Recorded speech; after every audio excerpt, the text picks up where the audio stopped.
When you design a large garden space, a plan should be part of the process. And as I'm following my general plan and building out the garden, I'm realizing that some of the individual components are different than I originally envisioned. Join me today as I share with you some thoughts on garden design and metal beds.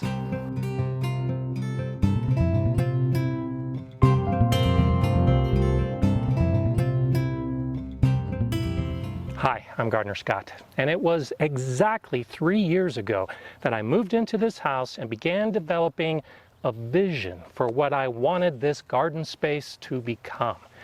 And after waiting about 6 months of coming out here every day, walking this space and trying to think how I would use it, I put my ideas down on paper. And this is my garden plan.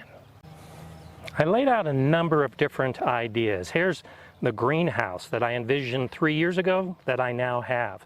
This is the archway and the beds where I'm sitting. I have my hugelkultur bed, I've got my vegetable garden raised beds, and the centerpiece of my garden is a pergola surrounded by 4 individual beds. And from the very beginning, I envisioned that I would have 2 long raised beds that would border this pergola area. A couple of those pergola beds are right here. In this one, I have honeyberries already in the ground, and in that square bed behind me, I've got currants. And I've been spending 3 years trying to figure out just exactly what kind of beds I wanted to install as this border. What was going to separate this pergola part of the garden with the vegetable part of my garden. As I design my garden space, I like to think of the whole thing like it's a big house. And within that house are individual rooms and hallways, so that a path running through the garden is like a hallway in a house. And branching off from that hallway are separate rooms. Like this room right here is my pollinator garden, and this room right here is going to be a cutting garden with additional pollinator plants. The greenhouse is just a separate room. This area is a patio that's yet to be built, but these 2 pots of apple trees frame the doorway.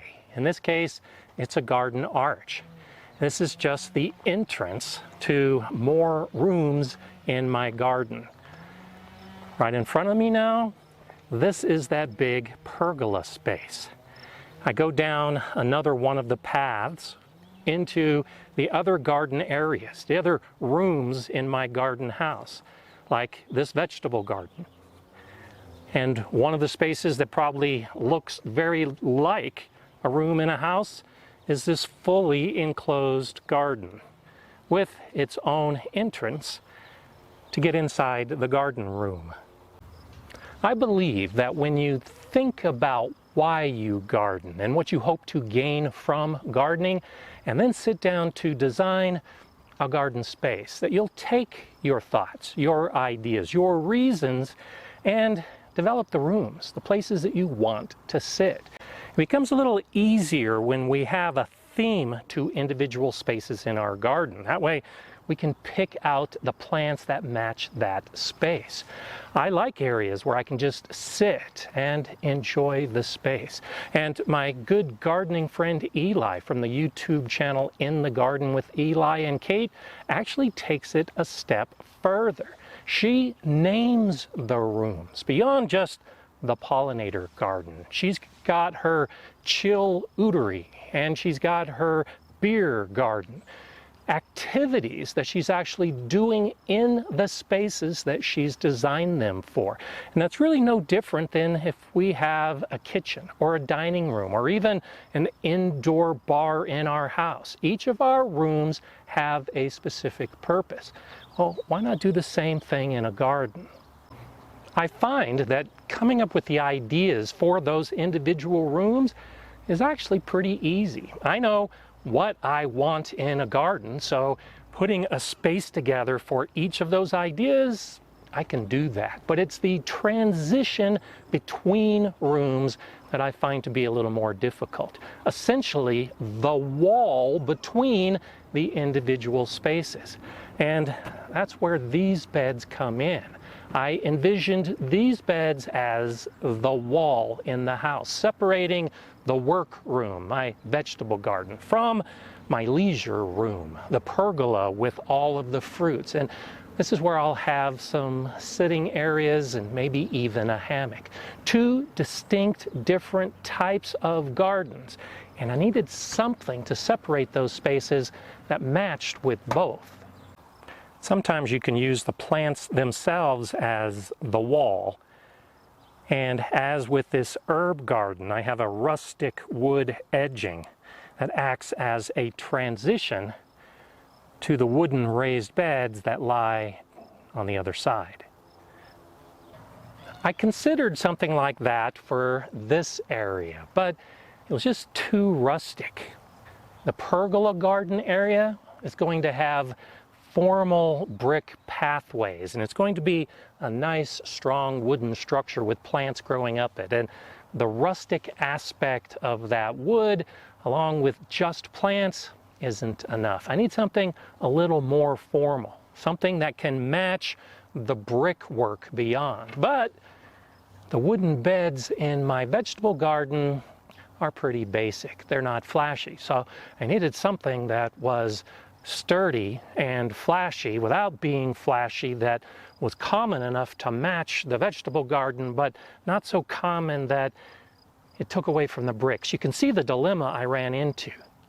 The first metal beds I put in my garden were these galvanized steel tanks that I painted. And they achieve much of what I'm looking for. They blend with the wooden beds behind, but they're a little more formal, especially once painted. And they raise the visual up to another level. But I couldn't find a steel tank like that in the right size, so I abandoned the idea. It wasn't until I got these modular raised beds from Forever Garden Beds that I realized this might be the answer to that dilemma. Because I designed this garden space using 9-foot squares. Squares that are 9 feet long on each side. That pathway over there is 4.5 feet. This pathway is 4.5 feet. The pergola that will be here will have posts that are 9 feet apart from each other. So with this grid, each of these beds being 9 by 9, the center space being 9 by 9, even the pathways adding up to 9 feet, I wanted beds that were 9 feet long. These beds that anchor my garden arch are close to that size. The internal measurement is about 9.5 feet long and 2.5 feet wide.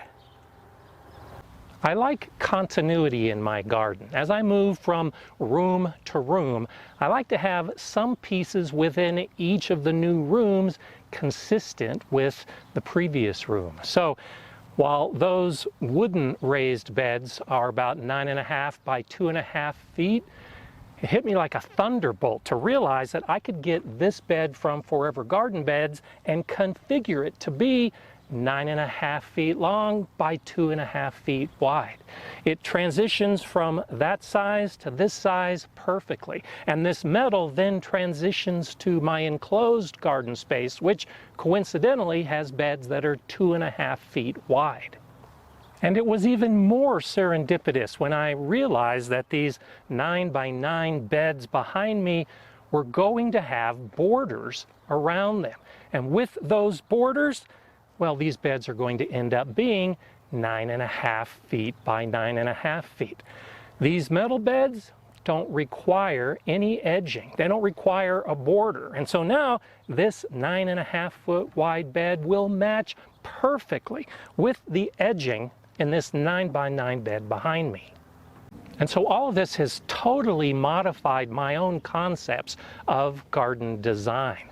Now I can use metal beds to achieve much of what I've done in the past using different types of borders and plants and different types of beds. And because you can choose different colors on these metal beds, that adds a whole new design component. This is the ivory color, and I chose it so it would be a little more subdued, a little bit closer to the subdued wood, and it wouldn't dominate with a brighter color the area behind it. But I could have just as easily chosen one of those brighter colors and made this a visual statement within my garden design. And now I'm rethinking some of the other design components that I was going to put in place in the next couple years. This is the back side of the pergola garden, the back of this 9x9 bed. Now, I like the idea of putting more metal beds in that same size on the back side to fully enclose this space and really make it its own unique room. This area behind me, I'm planning on making a mandala garden. I plan on having colorful pots and some decorative pathways. It might make more sense to actually choose one of the colorful beds for this backside. I'll have that consistency between the two sides with metal, but subdued colors on that side and maybe brighter colors on this side. These beds are very easy to put together, and they're pretty light and easy to move. So because I have very specific measurements, I can move this bed into the exact position I want it to be. Then once I fill it with soil, it becomes a relatively permanent addition to my garden. And this metal is going to last for many, many years. But I still have that option to take it apart and move it to another garden even after I filled it with soil. I was a little slow in becoming a metal raised garden bed convert. I've seen them for a couple years now on other YouTube channels, and I've begun to recognize that they can be very good in the vegetable garden. They have a lot of benefits, some of which I've already covered, and I'll put a link to Forever Garden Beds below so you can check out the website and see these beds that I've chosen. I'm very happy with them.